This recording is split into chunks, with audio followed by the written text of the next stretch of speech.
thank you for your patience and thank you for being here. So I'm very happy to introduce you to our students. Adrian Muller is an architect, artist, writer, terramancer, designer of objects and maker of things.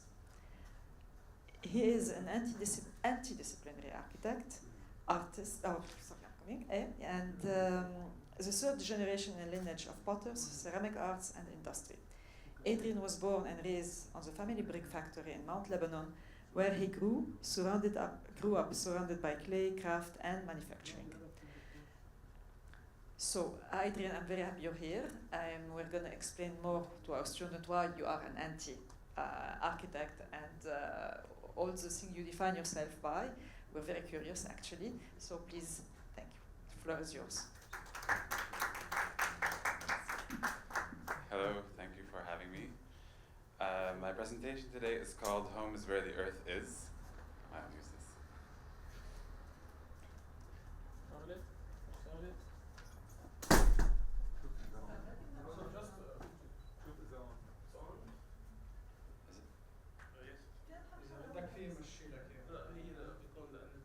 Can I sit like this and I'll do it?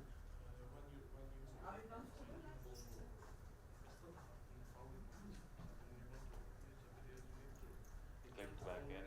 Okay. Okay. All right. Sorry, some issues appeared with the export, so that's a font issue. But the presentation is divided into 4 chapters. The first one is 100 Years of Clay, which is the story of the family legacy in ceramics. The second one is Art and Industry, and then Manufactured and Evolutionary Geology. So this is a picture of me and my brother at the family factory, where we grew up around industry and manufacturing, particularly in bricks. That's an image of the old kiln that we used to have. And that's me with my father. But the story begins with my great-grandfather, Johann Muller, who found himself in Palestine at the end of the Ottoman era, where he was founding with his father a vocational school for leather crafts and shoemaking and ceramics and other kinds of artisan crafts, basically. And then when he became like in his 20s, he moved to Lebanon and settled in the Shuf after founding a similar school in Lebanon called Schneller, which is an orphanage and also taught the same kinds of crafts. And eventually he just settled in Mount Lebanon and started the family pottery. And then his son, Samuel, my father on the right, so my grandfather, eventually took the pottery into an industry capacity, while maybe you're familiar with Samuel Muller, my father's cousin, basically pioneered ceramic arts in Lebanon between the 70s and 80s and 90s until he died in 2015, I think, after he taught here in Alba for a while as well. There was an exhibition about his work in Sursut called Painter of Clay, because he was known for his glazes particularly, and some images of him working in his studio.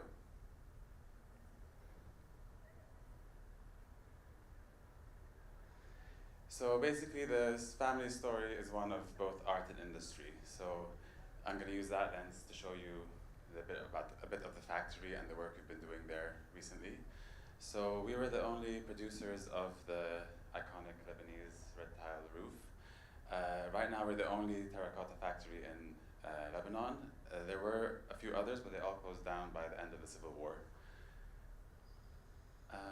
But even something as boring or standardized as a building material can have a lot of creative and visual inspiration baked into it. And parts of the industrial process, the choreography of the materials and the work line also have hidden gems in them, which I'm going to try and show you some. So this is a work by Louise Nevelson, which I think of when I see something like this, basically working in assemblage of found objects.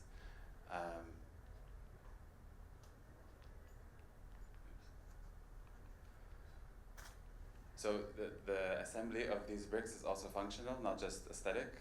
So where they're placed and how they're placed allows for the movement of heat and flame to cook the clay to the right temperature evenly. Some more comparisons. So these are basically pieces of wood, scraps found on the streets of New York, which get repurposed into this. So by the act of collecting and reordering and bringing an aesthetic order to the objects, art emerges. And then I see things like this as well at the factory. These are the ras al-gire. So we make thousands of these. And just the act of that repetition in different styles as well, it brings out also other art references to mind. So this is Alan McCollum, over 10,000 individual works. This is an ongoing artwork where he just keeps reproducing and casting the same object. So it kind of feels like this industrious approach as well.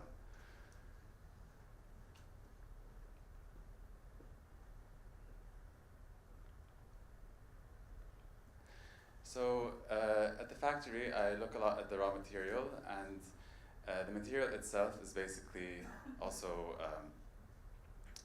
it's a material used for industry, but also it becomes the medium of the artwork. When I see things like this, like offcuts from the process of producing the ergire or other bricks. And then I think of also landscape as the material itself. And here's another artwork which kind of speaks to that. That's Renee Detrixe, Red Dirt Rug.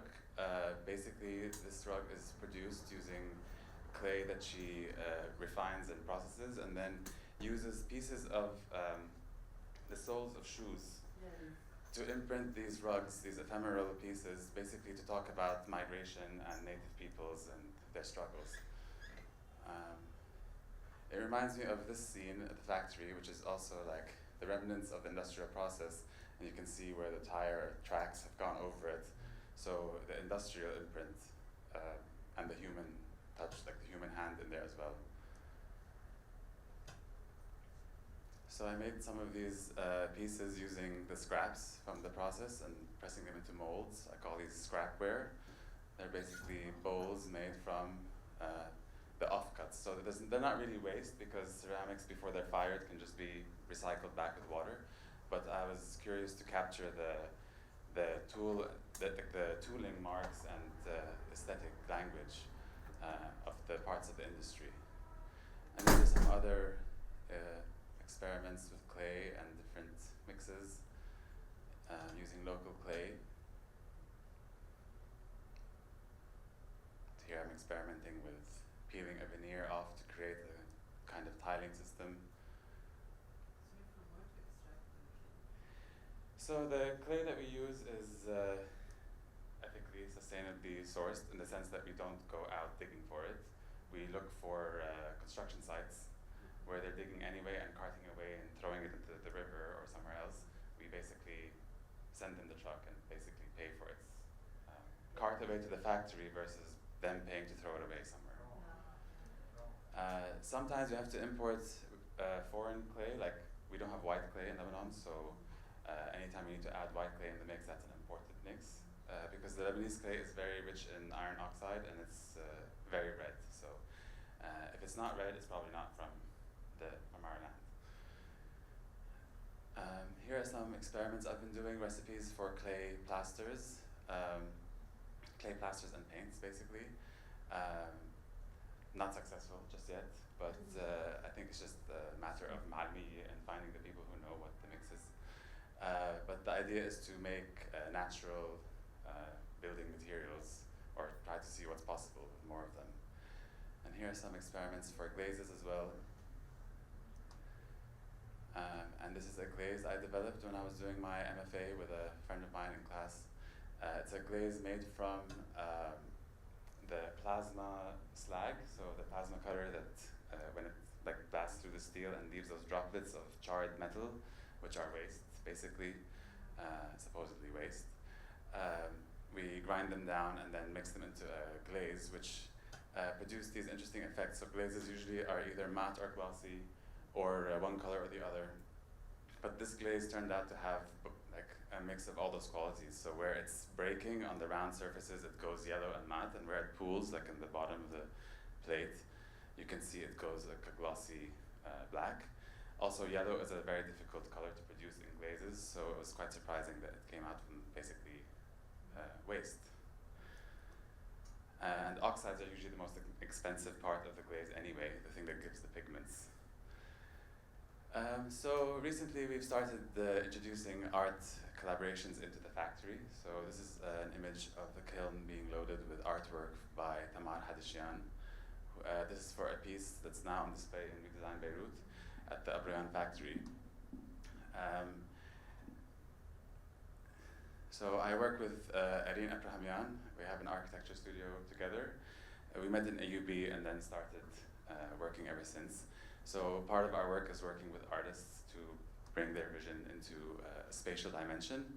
So we worked with Tamar to translate her vision using what was existing at the factory as is, to then translate it into something like this, which is basically a field of, like a terracotta field of different industrial and architectural geometries, which Tamar used to use those extrusions, for example, to produce artwork from them. So the dialogue between art and industry becomes quite visible. You can see there at the front is the raw clay and how it was wedged with the performance that she did, and then the elements that emerge from the components of industry.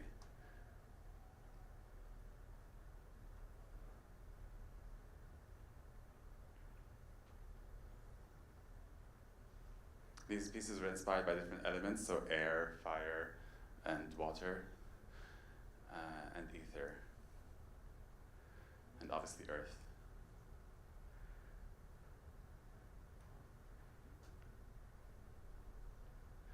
This is another image of another artist who's been working with us for some time.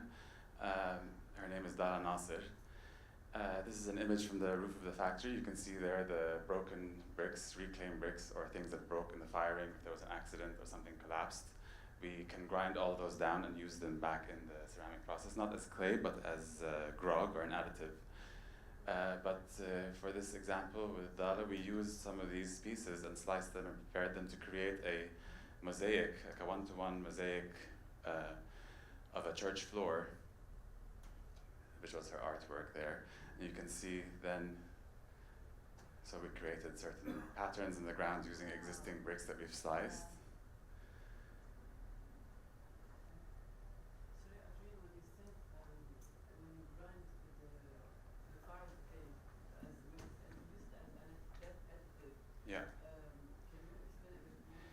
So in ceramics, if you want to build something taller, well, first of all, clay, it shrinks a lot when it's drying.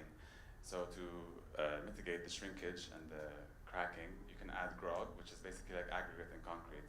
So it's small bits of sand or fiber or fired ceramic, which help you sculpt taller or make stronger ceramics. But obviously, it creates a texture, so there's, you weigh up what you need and you make the recipe accordingly.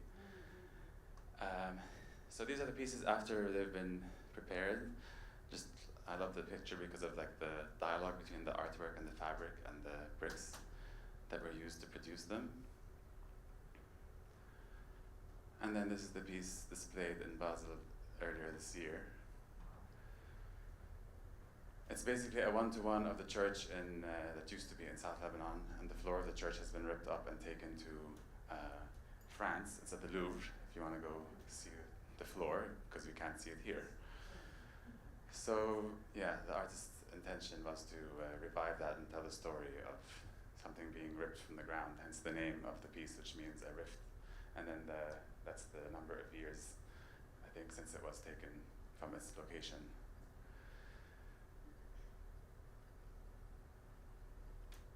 This is an artwork we produced for the Arab Design Now Biennale in Qatar last year for an architect called Sahl al-Hayari, who designed a sculpture for which we produced a vertical extruder and then used the different molds to create these segments. And now I'll show you the piece. Just try.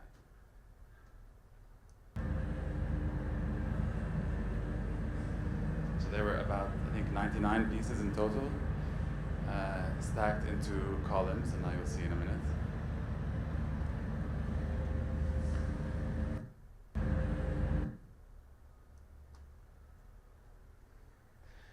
Some pieces at the bottom were filled with concrete to give them support, and then the other pieces were lighter.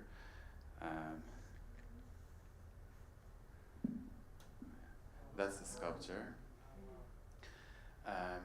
So it was meant to be a bit taller, but because of the weight restrictions in the museum, we weren't allowed to go to the full height. Also, we had a lot of issues with the firing, and because we had to dry it, we had to fire it pretty quickly to meet the deadline. So the worst thing to do with ceramics is fire them when they're still wet. And they weren't drying through the winter when we were producing it, so we had a lot of breakage, but luckily we worked out in the design to like shrink the pieces as you go taller. So we cut off the pieces that were cracked and we saved segments, and then we unified the shorter segments at the top to create more of a perspective to make the piece look like it's going even taller. Okay, so the next thing I'm talking about is manufacturing geology, which is what working in a factory like this feels like. Because basically with ceramics, you're returning decayed rock, which is millions of years of decay through water and erosion, becomes clay. And you turn that in a single moment by firing it. You reset the geological clock and you take it back to being a rock.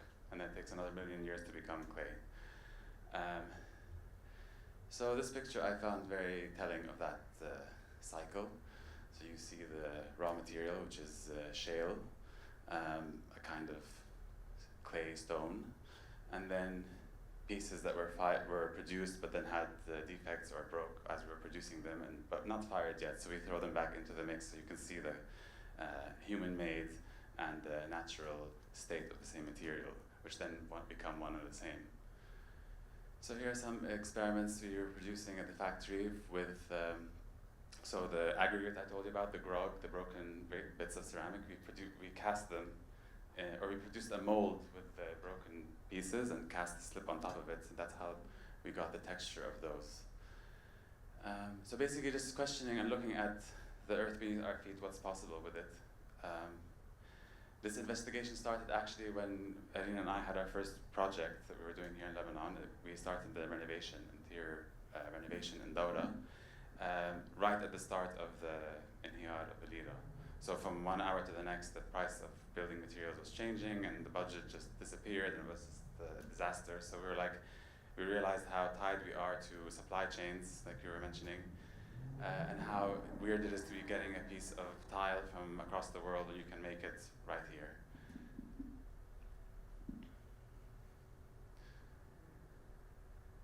So we took some of those bits of clay, I fired them, and then tried to see if you can make a terrazzo out of them, and how that would look.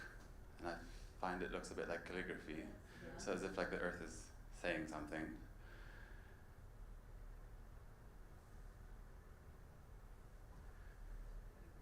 That exactly looks like me and Muha. So.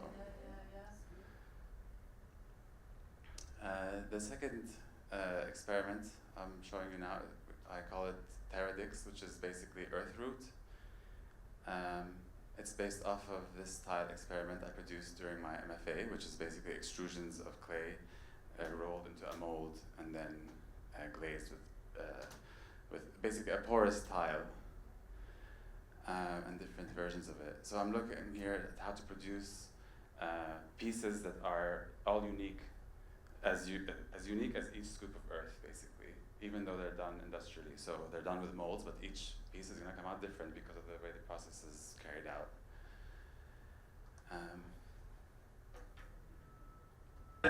طلعت هذه بعد بدك تعبي لازم تطلع قصيرة.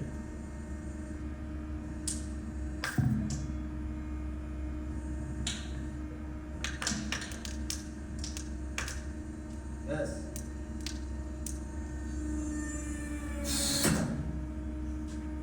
قصهم من فوق. قصهم هذا ما أصعب والله. أو مش عارف.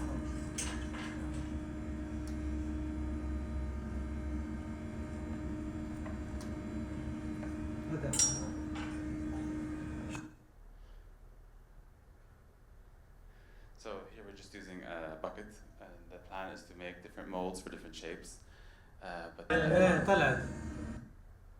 so we fired it with a big bucket and a smaller bucket to create this hollow cylinder. The idea being that the elements can seep from one end to the other. So this can become like a flower pot where the roots can grow right through, or it can even be turned into a building material.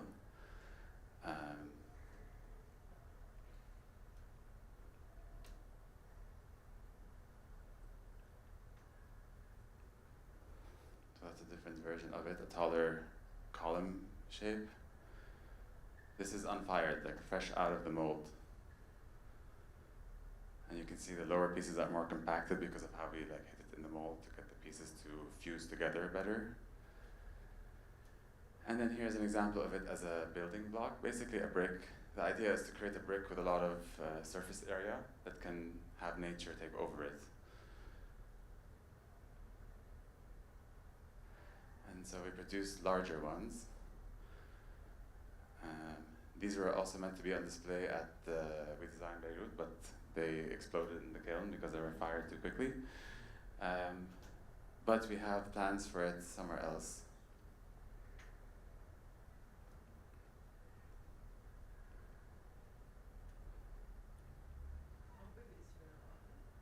It's that behind. So this thing with the columns, that's the cart. That's one of 5 carts. Yeah, and they get stacked like you saw earlier, and they go inside, and the doors close on either side. So the idea here is to look at geometries that are indigenous to the ground, which you'll see more of that in a minute.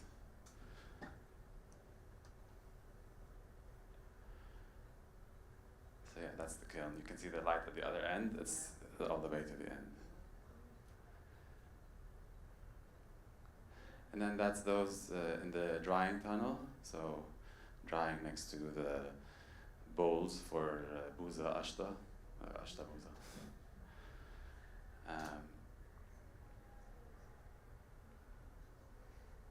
And based on this experiment, Adrian and I proposed this sculpture for Doha.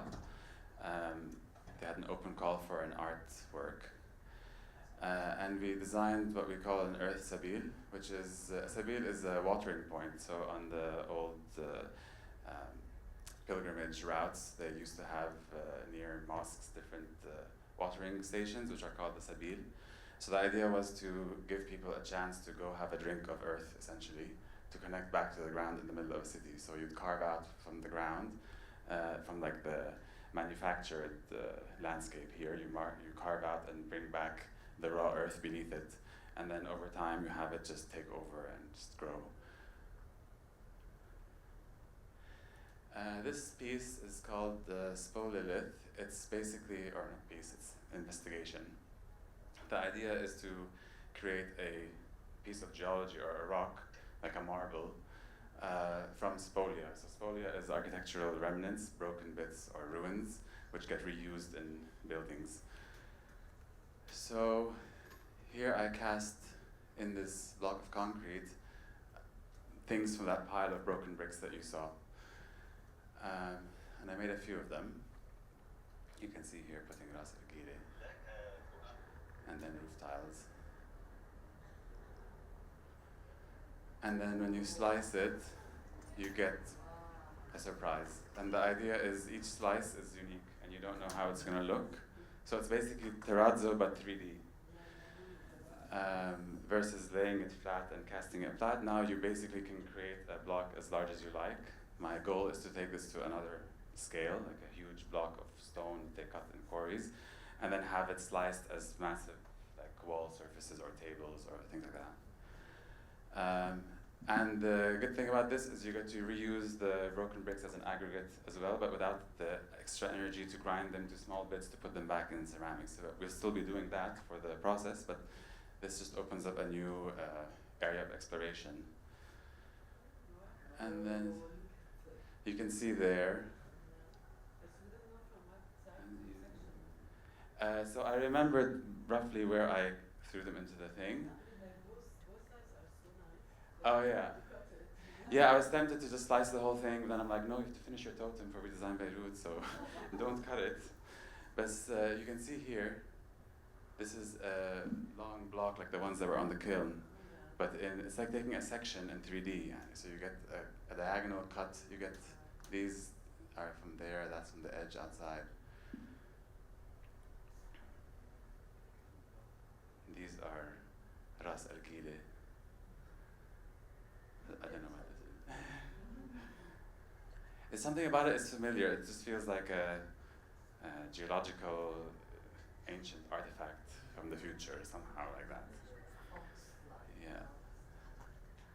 So these are examples, like the cutaways, and the idea is to turn these, like make tiles or objects using this approach. It's kind of treated like stone. It doesn't behave like marble. Obviously, it doesn't hold together as well, where there are pieces that will fall apart. But it's something to investigate. This is basically very fresh, literally 3 days ago or 4 days ago. This was produced and displayed. You can see those are the broken bits from the Qatar sculpture. Again, 3D in the corner. And then this is the row of Arkile with the roof tiles that you saw.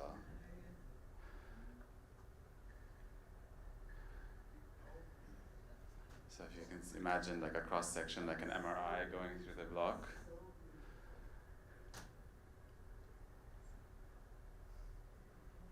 Oops. So that's the totem, that's at Bil Audi.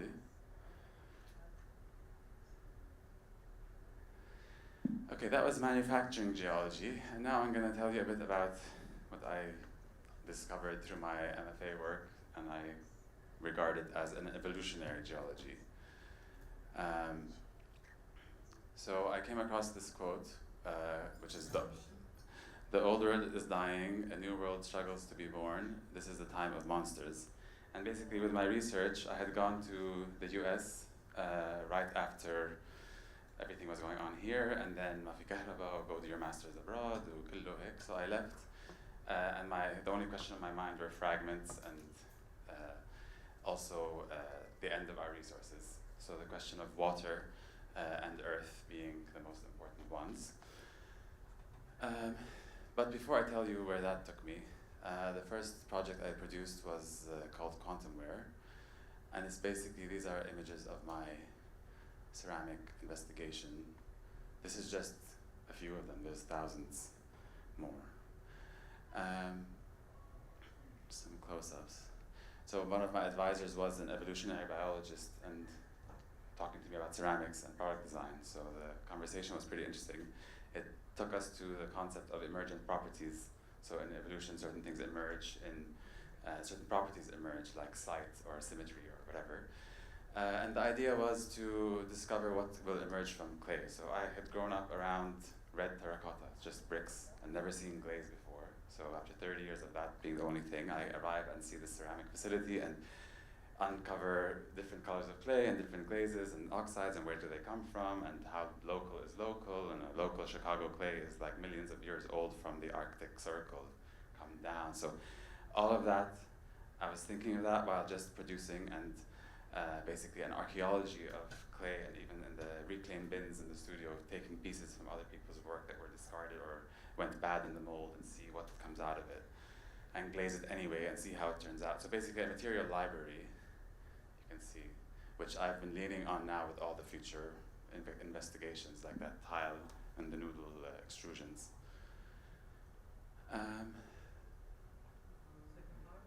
Yeah, that one is 3D printed.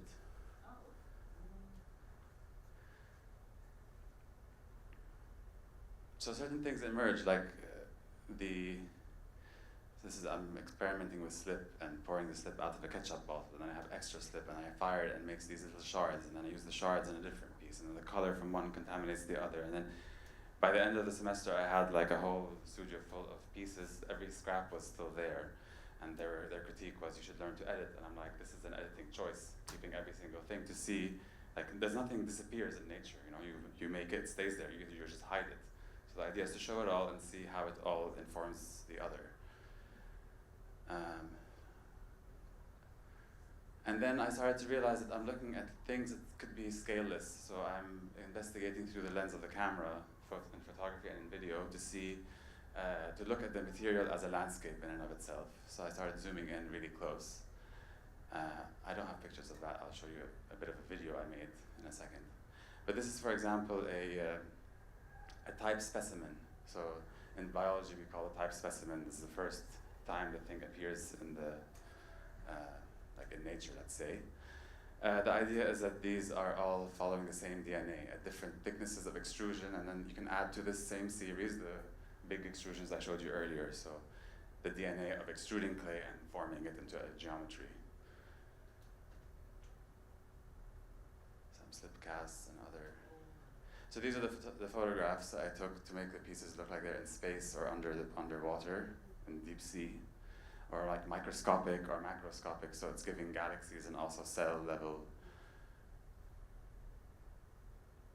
And it speaks about how clay is basically like an infinite material, not infinite, but it's unlike a tree, for example. Wood has the limitations of the size of the tree. Clay is basically like wax or an amorphous material. It's as big as your deposit is, and you can build as big as you want with it. Obviously, there are logistics of firing and things like that, but as a material, it's like a 3D blank page. You can just add to it, subtract to it. So in that sense, it's infinite, and it's a landscape in itself. So this was the video that I produced. It was my final project for my MFA, or one of them, which was odd for a ceramics student in product design. But it was so I had the video display area in the gallery during the graduation show, so I decided to, how am I going to show all my pieces and show this whole process? So the video basically is like a journey through different scales, looking at these materials. So the images zoom in and out really slowly. It was running over the course of 12 days in this space, so the idea was that at any point you catch a different glimpse of a landscape image versus an object or an artwork. I wonder if I can scrub.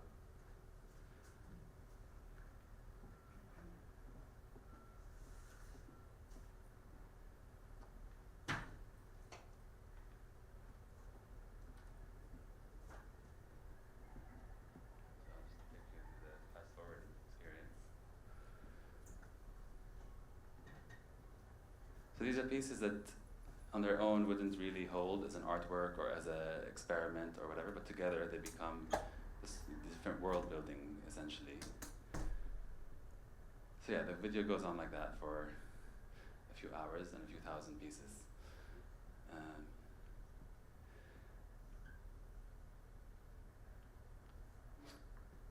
Okay, and now my final project, which I want to share, is called Earth Drop. Or Qatrat Ard. So if you're familiar with an oya, I'm sure you are, it's basically an irrigation vessel made from porous terracotta, which gets buried in the ground, and then you add water, and it will basically water the surrounding plants in a way that suits them. So there's no water stress on the plant, too much or too little at the wrong time, so the roots basically grow and suck out of the pot as much as they need. So basically this object combines like our two oldest technologies, ceramics and agriculture, into one piece. And this is the box that I displayed them in for an exhibition. Each one is wrapped individually with some instructions, like visual graphic instructions. The idea was to create an object that transcends a de-extinction object, essentially. So it can't use instructions with words. It has to be legible through the form, through the material. It also has to be preserved in a way that kind of speaks to what it's for. So the idea of this box being this shape, like a caution sign, and also it was supposed to have locks there to lock it as a emergency, kind of break this in case of emergency. And then this piece here was the tool that was used to produce these objects, and now I'll explain the process. So the idea is you can use this tool to make your own or to bury this one, so you can tell this was used in the ground, so that will kind of like speak to how the object should be used.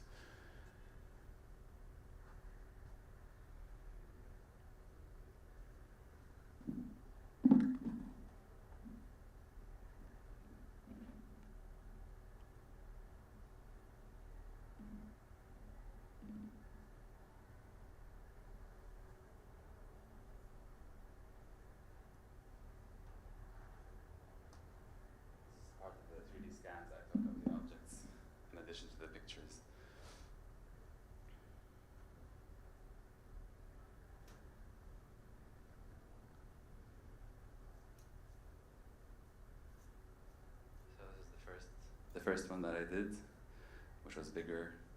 This is my first time casting something like that. I made its shape basically like a droplet of water made from earth. So its formal language is indigenous to the ground.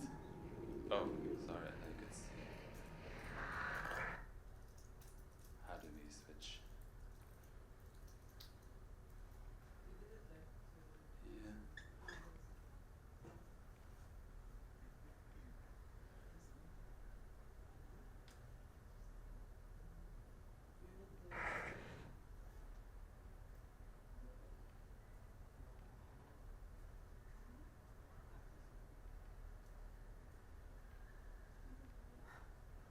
I'm not sure why it's not switching. Alright. Can we turn the AC on?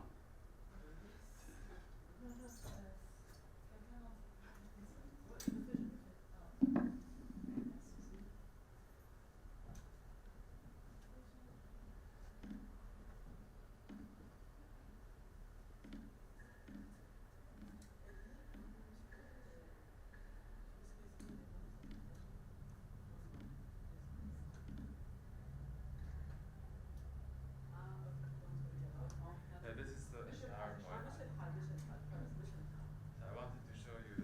I wanted to show this video separately so I could scrub through it because on PowerPoint you can't.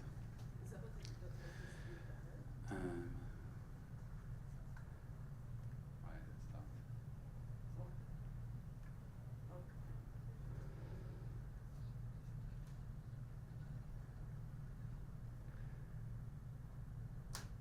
So this was the first attempt. It was bigger than the others, and basically the idea is to create a shape that looks like a droplet of water but is texturally indigenous to the ground. So this being made out of ceramic, the final form, once you bury it in the ground, it basically is indigenous to the earth and disappears. So it's kind of like how clay deposits hold water anyway in the ground. And this is a clay object which has the textural and formal qualities of something that belongs in the ground. So I then cast into this hole to create the plaster shape, and then from the plaster shape created a mold, and then slip cast from that. I'm gonna try to go here. No, it's not working. Okay. I'll continue in pictures because.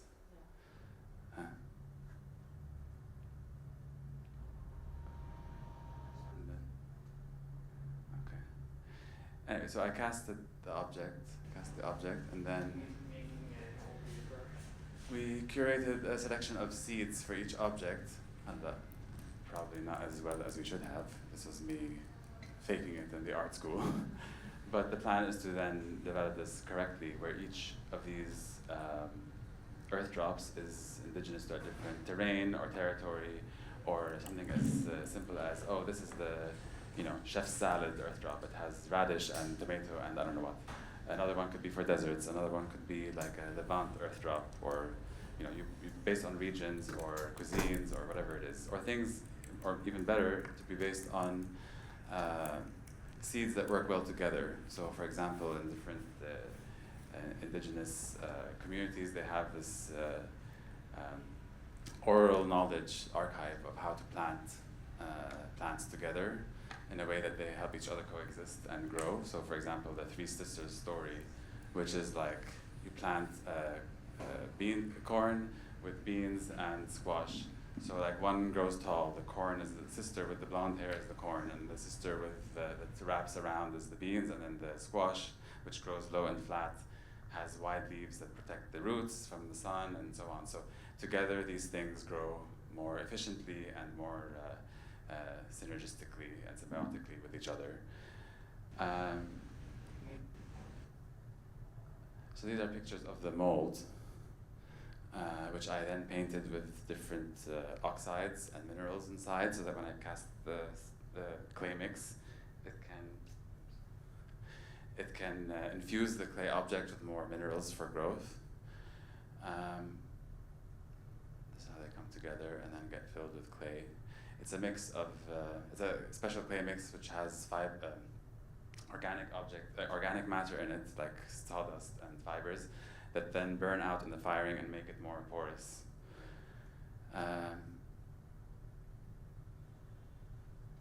And then the object was glazed from the halfway up to show that this is the part that seeps water into the ground, that's the part that goes above. So trying to communicate its use through its geometry.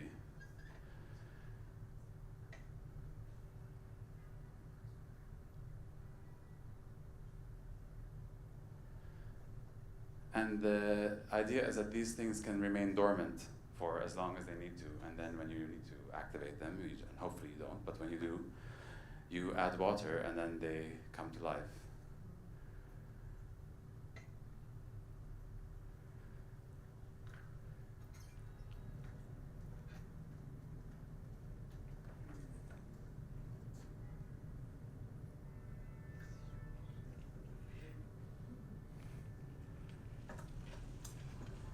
So the idea is that you can keep it on there and keep watering it from there, or more ideally, you plant it in the ground, either by waiting for those to grow a bit taller and then planting it, or peeling off the paper pulp skin, basically the shell, once it's at this stage, and then using that to embed it in the ground, and then planting the oya in between them, the earth drop.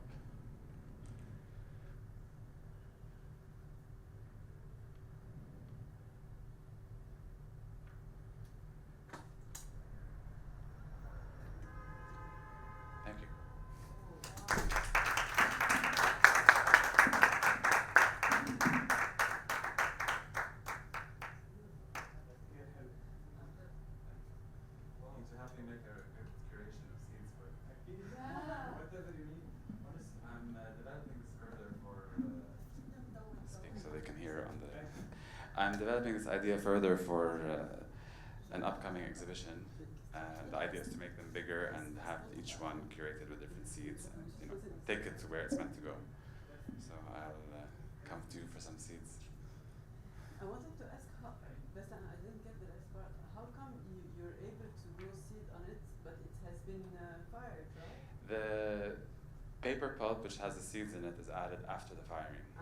So there's a first firing to make it ceramic, and then a second one for the glaze, or you can put them in the same one. And then the paper pulp on top at the end. These supposedly need to be changed every once in a while because the roots damage them, but the idea is that it's this poetic artifact object that just like makes you stop and think. And maybe it's not practical to make a garden full of these. There are other things, like at the factory we were looking at extruding clay pipes. And maybe you can put pipes through the garden that are porous instead of these. But yeah, this goes back to the conversation between art and industry or manufacturing or whatever it is. Like, you have this poetic object which basically sets the direction for what you're aiming to do with the material and with the way you engage with it. And then it's not meant to be this solution, but it's a moment, it's the plan.